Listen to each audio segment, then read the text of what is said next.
உம்மண்டை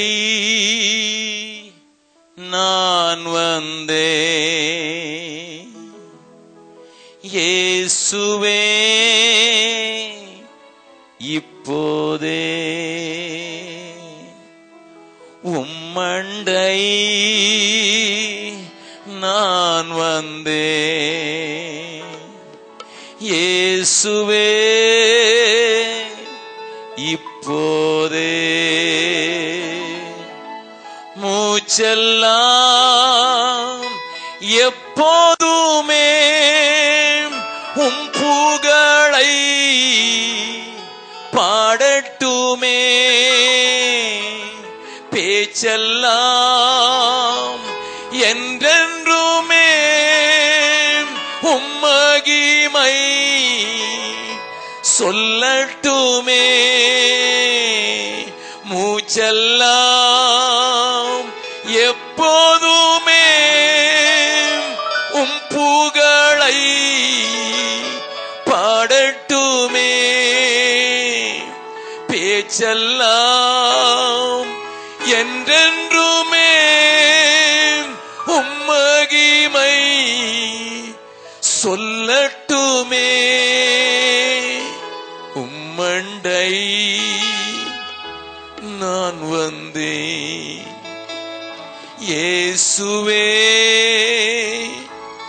இப்போதே. இயேசுவின் மூலம் ஜெபம் கேளும் நல்ல பிதாவே, ஆமென். உட்காரலாம். இயேசுவே தன்னை ராஜா என்று சொன்ன அந்த வசனத்திற்கு உங்களை நான் முதலாவது திருப்ப விரும்புகிறேன். திருப்பிக் கொள்ளுங்கள். யோவான் எழுதின சுவிசேஷம் 18வது அதிகாரம் 36வது 37வது வசனத்தை முதலாவது வாசிக்கலாம். இயேசு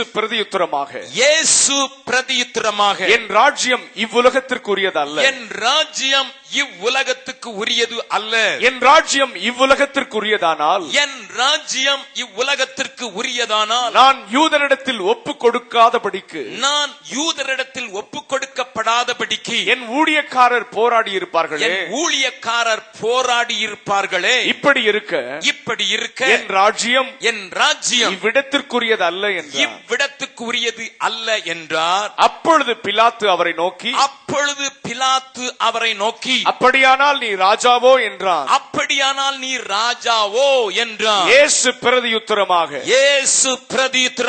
நீ சொல்லுகிறபடி நான் ராஜாதான், நீர் சொல்லுகிறபடி நான் ராஜாதான். சத்தியத்தை குறித்து சாட்சி கொடுக்க நான் பிறந்தேன், சத்தியத்தை குறித்து சாட்சி கொடுக்க நான் பிறந்தேன். இதற்காகவே இந்த உலகத்தில் வந்தேன், சத்தியவான் எவனும் என் சத்தம் கேட்கிறான், சத்தியவான் எவனும் என் சத்தம் கேட்கிறான். நன்றாய் கவனியுங்கள். ஆண்டவர் ராஜா என்றால் அவருக்கு பின் செல்லுகிறவர்கள் யார் என்றும் இந்த வசனத்திலே இயேசுவே சொல்லுகிறார். சத்தியவான் எவனும் என் சத்தம் கேட்கிறான். பக்கத்துல கையை பிடிச்சு சொல்லுங்க பார்க்கலாம். சத்தியவான் அவருடைய சத்தத்தை கேட்கிறான். அல்லேலூயா. என் ஆண்டவர் ராஜா, என் ஆண்டவர் ராஜா. நன்றாய் கவனியுங்கள். இயேசு பாவத்தை வார்த்தையினால் மன்னிப்பதற்கு அவருக்கு அதிகாரம் இருந்ததா இல்லையா என்று கேட்டால் இருந்தது. வாசிக்கலாம்.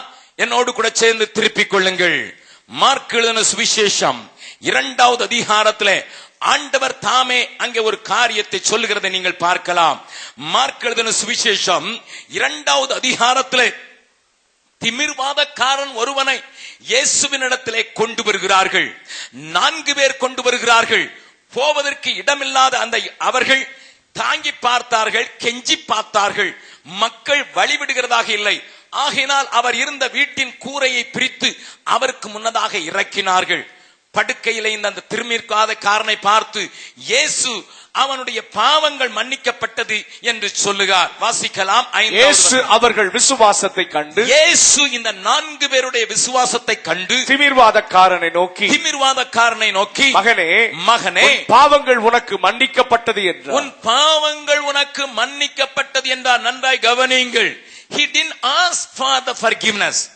அவன் அங்கே மன்னிப்பை கேட்கவில்லை. ஆனாலும் என் இயேசு அந்த வியாதியினுடைய கூறு பாவத்தினால் உண்டானது என்பதை அறிந்தவராக, அவனுக்கு விடுதலை வேண்டும் என்பதை அவனும் அவனோடு சேர்ந்தவர்களும் வாஞ்சித்தார்கள் என்பதை அறிந்ததினால், அந்த பாவத்தினுடைய வேர் அவனுடைய வியாதியை கொண்டு வந்திருக்கிறது என்பதை அறிந்ததினால், அங்கே ஆண்டவர் முதலாவது ஒரு காரியத்தை செய்கிறார். உன் பாவங்கள் உனக்கு மன்னிக்கப்பட்டது என்றார்.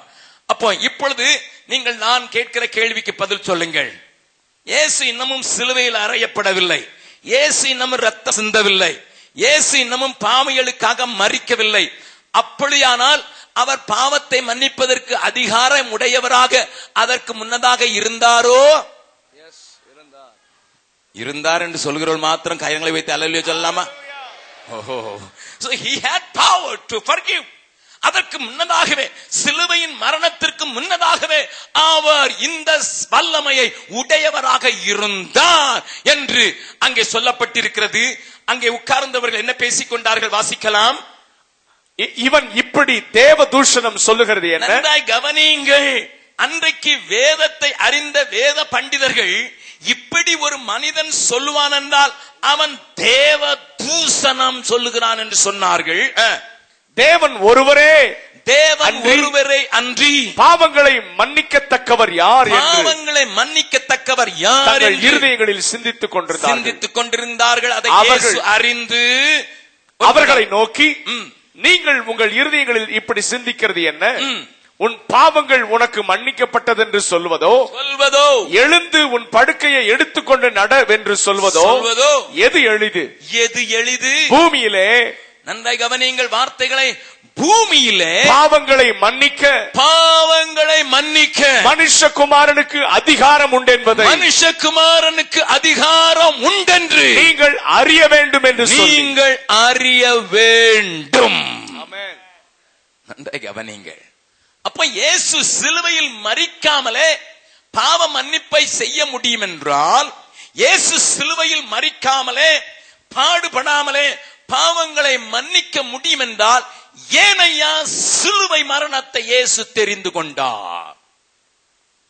கொஞ்சம் விளங்கும்படியாக பேச விரும்புகிறேன். படித்தவர்களுக்கும் தெரிந்தவர்களுக்கும் சில காரியங்களை சொல்ல வாஞ்சிக்கிறேன். மரண தண்டனை கொடுப்பது அந்த நாட்களிலே இருந்த எல்லா இடங்களிலும், எல்லா ஊர்களிலும், நாடுகளிலும் காணப்பட்ட ஒன்று. மரண தண்டனை பல விதங்களிலே நிகழ்த்தப்பட்டன. மரண தண்டனையை ஒவ்வொரு நாடும் தன்னுடைய கலாச்சாரத்திற்கு ஒத்தாற்போல், தனக்கு தெரிந்தாற்போல் மரண தண்டனையை நிகழ்த்துவதை இன்றைக்கும் நீங்கள் பார்த்து வரலாம். ஒருவேளை இன்றைக்கு கேபிட்டல் பனிஷ்மெண்ட் என்று சொல்லப்படுகிற அந்த மரண தண்டனை சில நாடுகளிலே அகற்றப்பட்டு விட்டது என்றாலும், இன்னமும் சில நாடுகளிலே மரண தண்டனை நிறைவேற்றப்பட்டு கொண்டுதான் இருக்கிறது. சவுதி அரேபியாவுக்கு போனால் அங்கே ஒரு மனிதனுக்கு மரண தண்டனை கொடுக்கப்பட வேண்டும் என்றால் அங்கே அவனுடைய தலை துண்டிக்கப்படுகிறது. There is a big guillotine, ஒரு பெரிய வெட்டும் எந்திரம் இருக்கிறது. அதிலே அவனை படுக்க வைத்து அந்த பெரிய எந்திரத்தை இயக்குவிக்கும் போது அவனுடைய தலையை தனியாக அது வெட்டப்படுகிற காட்சியை நீங்கள் கேட்டிருக்கலாம், சில வேளைகளில் நீங்கள் கண்டிருக்கலாம். அந்த கவனியுங்கள். மரண தண்டனையை நிறைவேற்றுவதற்கு இப்படிப்பட்ட முறைகளை பல நாடுகள் உபயோகப்படுத்தி இருக்கிறார்கள். ஹிட்லர் 60 லட்சம் யூதர்களை கொன்று குவித்த ஹிட்லர் என்று சொல்லுகிற அந்த நாசி